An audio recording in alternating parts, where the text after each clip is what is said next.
Under Prime Minister Narendra Modi, there has been a significant shift in foreign policy. On Friday, External Affairs Minister Dr. S. Jaishankar defended India's position on the Ukraine war.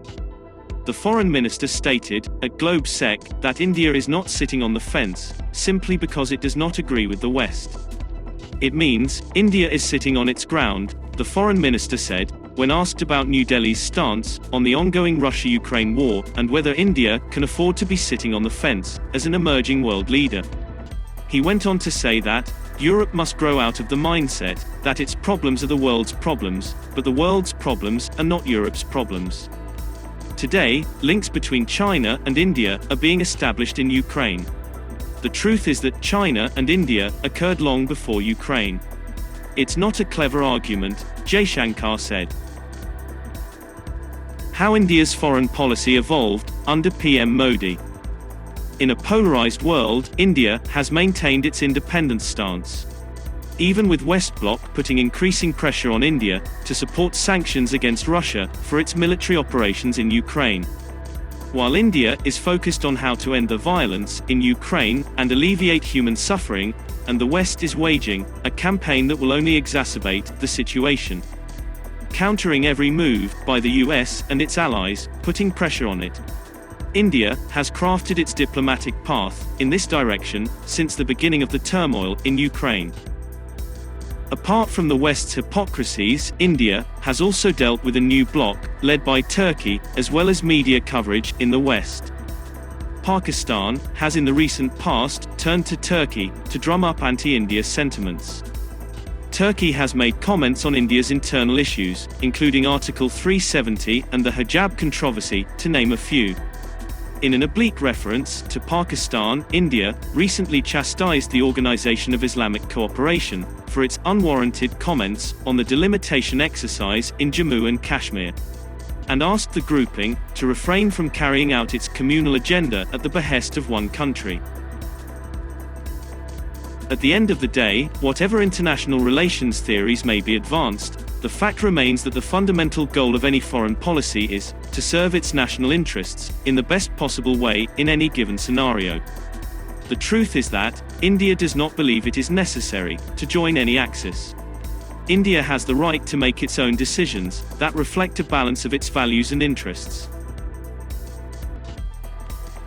India's diplomatic clout yielded clear results as well, with tweets from UN Secretary-General validating India's views on what the sanctions-obsessed West should do in the midst of a humanitarian crisis. The Secretary-General stated that people in crisis all over the world cannot afford to pay the price of Ukraine's war. He said, all countries must maintain open markets, oppose unjustified and unnecessary export restrictions, and make reserves available to countries at risk of starvation. Another significant sign of India's diplomatic victory is that the Biden administration, which was previously threatening India with sanctions if it aligned with Russia, is now profusely speaking of elevating the India-US partnership to a higher level, not allowing differing positions on international developments to become an obstacle. And, after a clear message from Prime Minister Narendra Modi during a virtual summit with US President Joe Biden and a lot of persuasion of Antony Blinken by Jaishankar during bilateral and 2+2 talks, the US realized that the real threat to Washington and New Delhi's security is from the Indo-Pacific region, due to China's belligerence, and the focus should not be shifted from this point. Unfortunately, in practice, the West engages in a lot of hypocrisy. A few notable cases will demonstrate this. For several decades after the US Congress approved legislation directing the US State Department to submit annual reports on the human rights performance of all nations except the US State Department scrupulously recorded examples of torture perpetrated in other countries. In reports on Sri Lanka and Tunisia, for example, the State Department condemned near drowning and submersion of the head in water as torture. By moral reasoning, the United States declaring that it did not practice torture. However, shortly after 9/11, when the United States launched a global campaign against the radical Islamist terrorists who had attacked it, this campaign was legal under international law, especially as it was authorized by a UN Security Council resolution. After capturing certain terrorism suspects, the US sent him to Guantanamo and tortured them. By doing so, the United States was clearly announcing that it had changed its moral attitude. The US never said this out loud, but by the logic of moral reasoning, it had made this message much louder, via its actions. The US Department of State's report on international religious freedom for 2021, which was released on Thursday, listed scores of incidents of violence against minorities in India. It cited instances of cow vigilantism, attacks on religious places, and properties owned by Muslims, and anti-conversion laws in several states of India. In response, Indian officials said, India have regularly highlighted racially and ethnically motivated attacks, hate crimes, and gun violence in the United States. Indian officials urge that assessments based on motivated inputs and biased viewpoints be avoided. The External Affairs Ministry also issued a statement condemning the United States' vote bank politics after US Secretary of State Antony Blinken questioned India's human rights record for the second time in 2 months.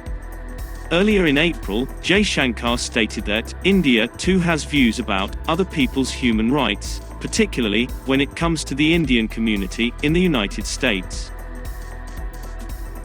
The West's hypocrisy, particularly in its analysis of India's diplomacy, is frustrating. External Affairs Minister S. Jaishankar has responded quickly to criticism targeted at India for its policy of non-alignment in the face of the European crisis. The seasoned diplomat is leading India's foreign policy track on the global stage, at a time when a major shift in the geopolitical order is underway. A change that many believed would force India to choose sides. Nonetheless, despite Western criticism of India's independent stance, it remains strictly neutral. In the last few weeks, S. Jaishankar's statements have silenced the West for the best.